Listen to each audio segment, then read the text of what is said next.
'Stephen' అనే టైటిల్‌తో ఉన్న సినిమా ఒకటి నెట్‌ఫ్లిక్స్‌లో తెలుగులో స్ట్రీమ్ అవుతుంది. ఈ సినిమా ఎలా ఉందో ఈ వీడియోలో తెలుసుకుందాం. ఈ లోపల వీడియోనైతే లైక్ చేసి ఛానెల్‌ని సబ్స్క్రైబ్ చేసుకోకుండా చూస్తున్నట్టయితే సబ్స్క్రైబ్ కూడా చేసుకోండి. ఈ సినిమా అంతా చూసిన తర్వాత నాకైతే నచ్చింది. ఈ సినిమా సంబంధించిన ట్రైలర్ చూసినప్పుడు సైకో కిల్లర్ హత్యలు చేస్తూ ఉంటే పోలీసులు ఇన్వెస్టిగేట్ చేయడమే ఉంటదేమో అనుకున్నా.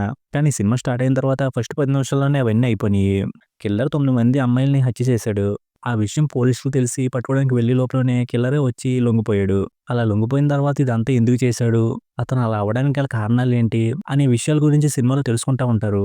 ఈ ప్రాసెస్‌నైతే చాలా వరకు ఇంట్రెస్టింగ్‌గానే చూపించారు. కిల్లర్ క్యారెక్టర్ చేసే కొన్ని పనులు వింతగా బా అనిపిచ్చాయి. అలాగే ఆ క్యారెక్టర్ తాలూకు ఎమోషన్స్‌ని, ఇబ్బందుల్ని కూడా బా చూపించారనిపించింది. అలాగే సినిమాలో అక్కడక్కడ రివీల్ అయ్యే కొన్ని విషయాలు కూడా బావున్నాయి. ఇంక సినిమా సెకండ్ హాఫ్‌లో లవ్ ట్రాక్ లాంటిదొస్తది. ఆ ట్రాక్ చూస్తున్నంత సేపు ఈ క్యారెక్టర్ నా క్యారెక్టర్ ఏం చేస్తది అనే ఇంట్రెస్ట్‌ని బా క్రియేట్ చేశారు. ఇంక సినిమా కూడా ఎండింగ్ బానే ఇచ్చారు. సినిమా అయిపోతుంది అనుకునే టైంలో కొన్ని విషయాలనైతే రివీల్ చేస్తారు.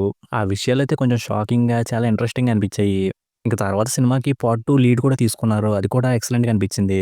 ఇంక సినిమాలో కిల్లర్‌గా కనిపించిన అతని పెర్ఫార్మన్స్ అయితే ఎక్సలెంట్‌గా ఉంది. ఇంక మిగిలిన వాళ్ళైతే వాళ్ళ రోల్స్ తగ్గట్టుగా బానే చేశారు.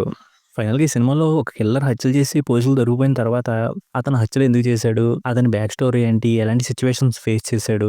అతని ఎమోషన్స్ ఏంటి? వీటినన్నిటిని కూడా సినిమాలో చాలా వరకు ఇంట్రెస్టింగ్‌గానే చూపిచ్చారు. మెయిన్‌గా సినిమా లాస్ట్‌లో రివీల్ అయ్యే విషయం అయితే ఎక్సలెంట్‌గా ఉంటది.